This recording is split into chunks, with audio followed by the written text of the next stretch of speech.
What is up guys, Munash here, and we are back with more Alliance War. First war of season 20, and I'm going with Quake, Hyperion, and Dr. Doom. Although I actually didn't end up getting to use Hyperion for this war. Yeah, and you'll see why a bit later, but for now I'm gonna jump on to part 6 as I usually do. And this is another stubborn war. But first we have this Mr. Sinister with Power Focus 1 and Power Alternator. And it's just a rank 1 Sinister, so it shouldn't take long with Quake.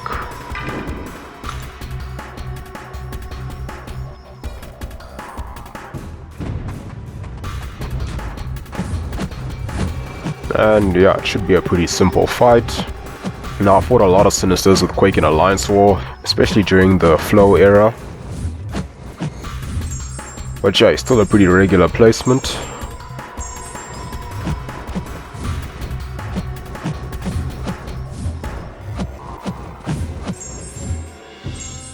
And he's not a defensive champ, so I don't need to worry about stubborn for this one. I can just heavy Dex. So a pretty standard Quake fight. And yeah, I usually do use Quake on the champ on these nodes. They are rarely ever Quake-proof champs here. Because obviously not making contact means you're not going to have to worry about Power Alternator. As long as they don't have some sort of passive power gain, although you usually wouldn't use Quake for that.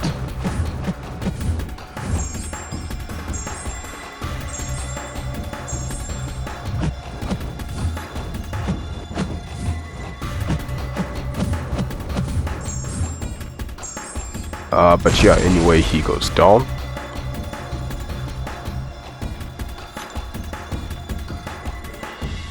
Okay, and now I'm gonna apply my boost because the next fight's gonna be a little bit more tricky, and that's gonna be the Snick Fury with Power Snack 2, Outlaws, Backup Recovery, and Power Focus 1. So usually I would take this fight with Archangel, but because I didn't bring him today, I'm actually just gonna Quake it. So Quake works pretty well for Power Alternator. It's actually very similar to quaking a buffet node. So basically, because the buff only gets removed every 7 seconds, you can actually Dex twice within those 7 seconds. Then you get the dexterity, and then it will never go away as long as you don't hit the opponent. So now I basically pretty much bypass Power Alternator for the rest of the fight. So now it's basically a standard or somewhat standard Quake fight. The only thing is that there is still stubborn at play because Fury is a defensive champ. So generally when you do trigger Dex, he will go indestructible. So what you can do then is just heavy parry, because that'll prevent stubborn from triggering. And that's what I mostly did for this fight, but I did throw a bit of heavy only, and then I started doing a lot more heavy only once he goes stun immune.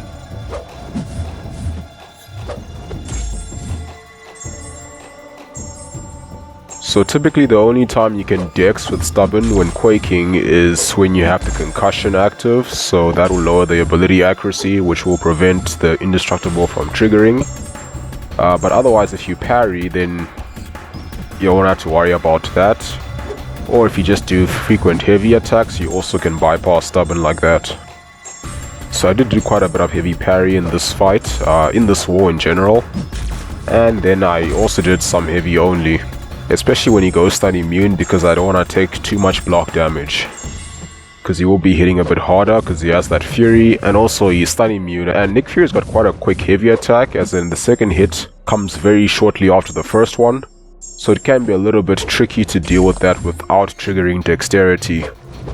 So that's generally why I prefer to heavy only in that phase.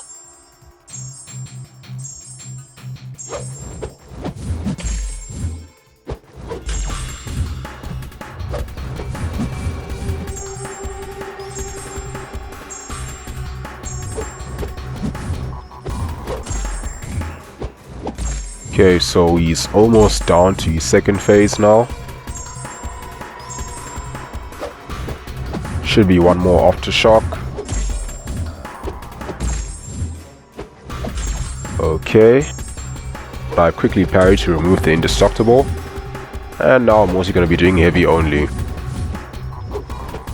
Unfortunately, he's complying quite nicely, mostly going back and forth before doing a combo.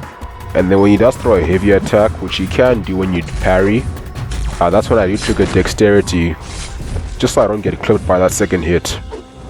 Then I sort of just have to wait for the concussion to end so I can parry again, because she will auto-evade all basic attacks when that concussion debuff is active. Very close towards the end, I did unfortunately get clipped by his medium attack. The timing was a bit weird there with my parrying. But yeah, either way, it's not too bad. Took one hit, it did crit, but it didn't do too much damage.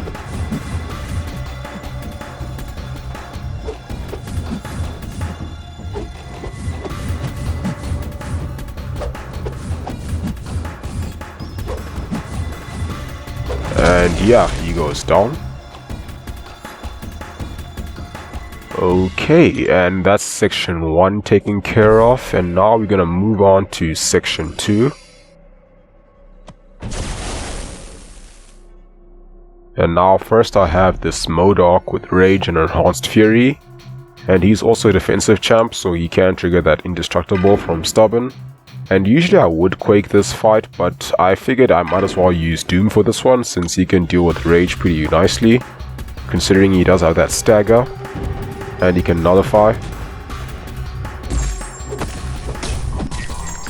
And Doom actually works relatively well against M.O.D.O.K because even after he auto blocks, you can still get that passive stun when you have the shock debuff on him.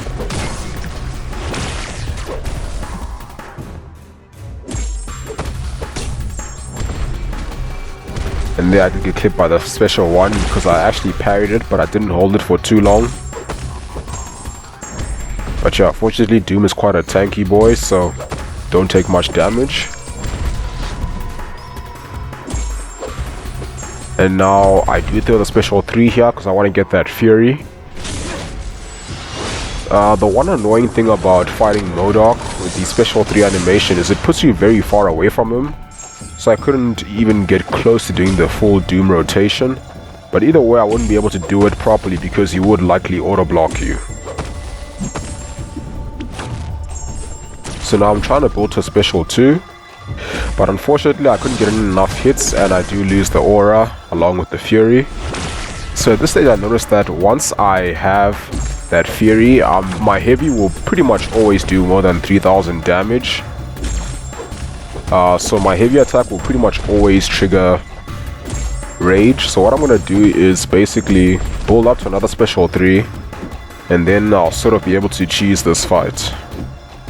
Because at max sig, Doom has a 100% chance to reapply a shock whenever he nullifies something. And his heavy attack does place a stagger.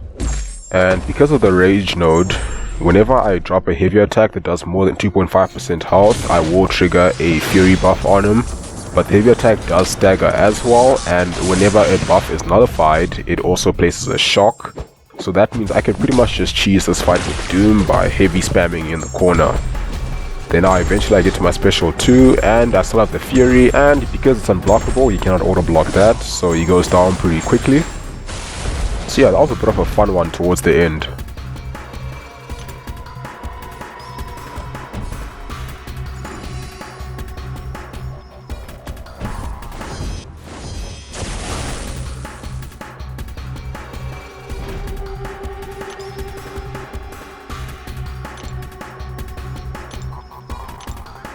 Let me just heal up Doom a little bit.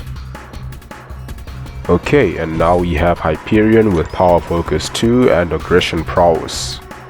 So I'm going to use Doom again for this one, since he's a pretty good Hyperion counter. Makes managing his power very easy, and also Power Focus 2 means going to get 2 bars of power very quickly, which is all good for Doom because then you can just steal more of his power.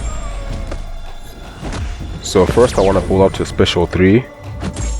And the nice thing about Doom's Awaken ability is that whenever you nullify a power gain, you basically copy that same buff for yourself. So that means you get your special attacks a lot faster.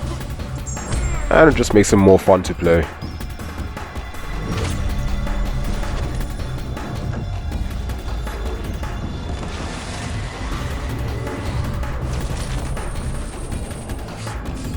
Okay, so after that special 3, double medium, triple light, double medium. So now I want to throw that special 1 quickly so I can drain a bit more of his power. Place the stagger before I throw another special 3. And this time he does have 2 bars of power.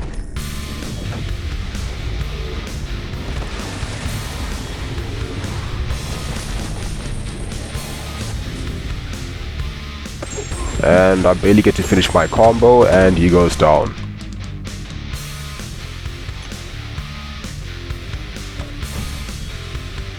Okay, now we have one of the longest fights I've done in Alliance War, and this is going to be a Killmonger on Ebb and Flow, Intercept, and Redoubled Termination. So I kind of have to boost for this one to get it done without timing out, because I will have a 60% damage reduction throughout the entire fight, along with class disadvantage. So now we have Killmonger with Ebb and Flow, Intercept, Redoubled Termination, and Troubling Armor. And he is also a defensive champ, so you can trigger that indestructible. And firstly, make sure that I heal up Quake before going in. Okay, and this is actually the first time I've quaked Killmonger in War. Well, a Killmonger that isn't immune to debuffs. But yeah, it's actually fairly simple with Quake, if you know the way. What I first want to do is basically hit his block to trigger the reverberation. And then just before it expires, that's when I apply my first heavy attack. And that's basically when the concussion goes active, and that'll pretty much prevent it from coming back. And after you've done that and he's not gaining any more power, it's a very straightforward Quake fight. Wow, with Stubborn. The only thing is it does take quite long because it does have that damage reduction from the Ebb and Flow node.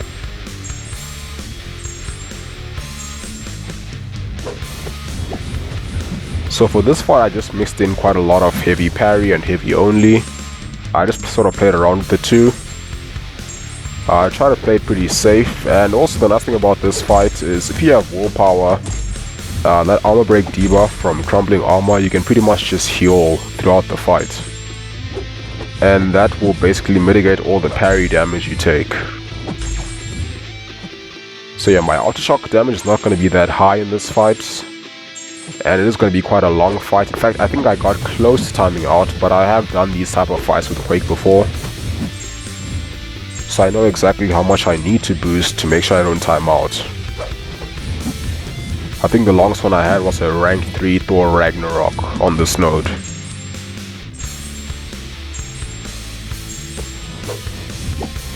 Unfortunately, Killmonger actually has some fairly easy animations to Quake. So I've never actually done heavy only against him, but because I just find them very easy to Quake animation wise, it was fairly simple.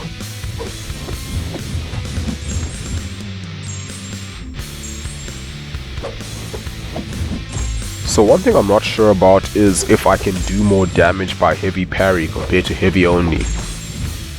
Because the thing is, with heavy parry they spend more of the time stunned, which does give you more time to hold a single heavy attack. Although with heavy only, you're doing a lot of heavy attacks, so I'm actually not sure which one would do more damage. I assume heavy parry would still do a bit more damage, just because you are holding each individual heavy attack for a little bit longer. So there's less interruption.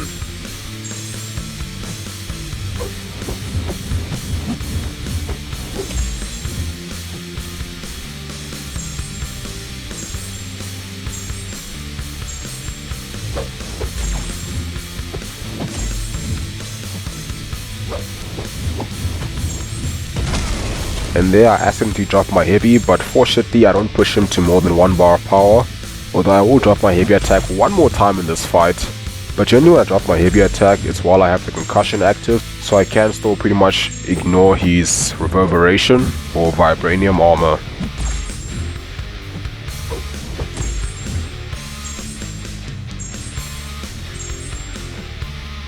So yeah, this fight was a bit close.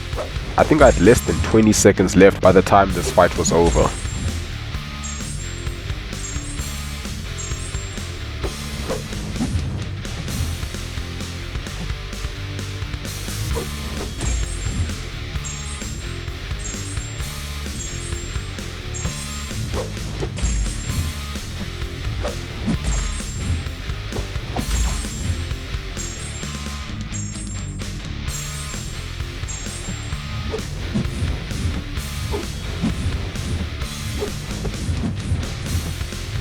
So there I did drop my heavy attack, but fortunately I still had the concussion active when I did that. So now all I have to do is Dexy special 1, then I can carry on quaking. The other thing about heavy parry is because it's a long fight, I'm going to be doing it quite frequently. And I've actually built close to 2 bars of power just from doing that, just from parrying alone.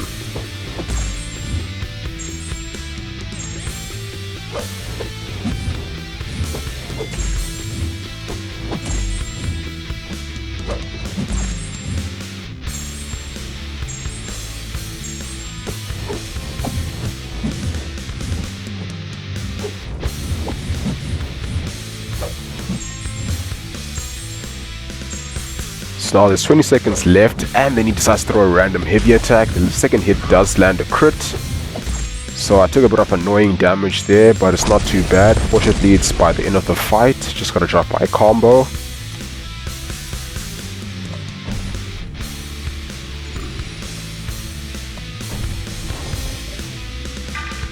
Okay, so once again I'm gonna heal up Quake before I do the next 2 fights, just to be safe.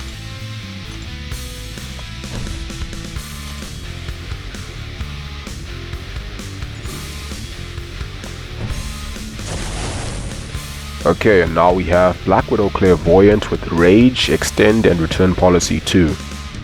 So the only thing that really affects Quake for this fight is the Rage node. It does sort of reduce her damage since it can't be bypassed by ability accuracy. So my aftershock damage will be slightly lower than it usually is.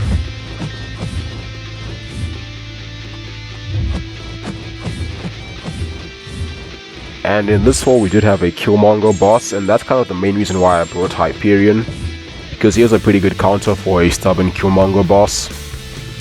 I never actually did get to fight him, just because we were pretty ahead in this war, and so yeah, just getting over with these rank 3 6-star Corvus, boosted and suicides and all, makes it a pretty simple fight.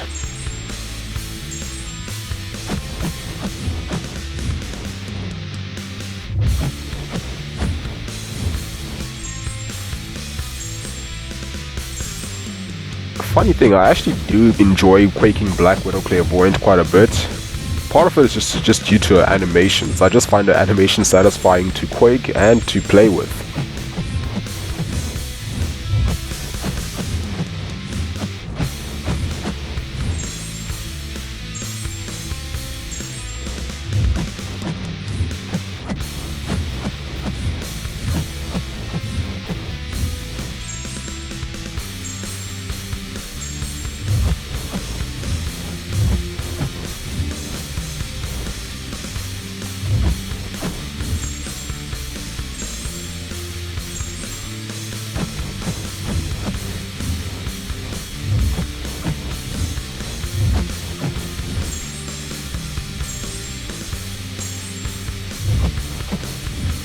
Okay, one more set of aftershocks. And give her the death stare, and she goes down.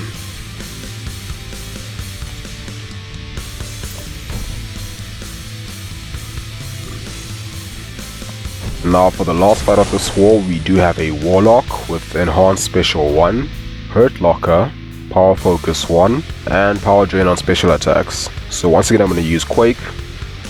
Since she is a pretty good Warlock counter, I won't have to worry about any of those nodes. It's just a pretty straightforward Quake fight. And initially I was going to take the Arcus as well with Dr. Doom, but I just didn't get to it soon enough, so somebody else ended up clearing that.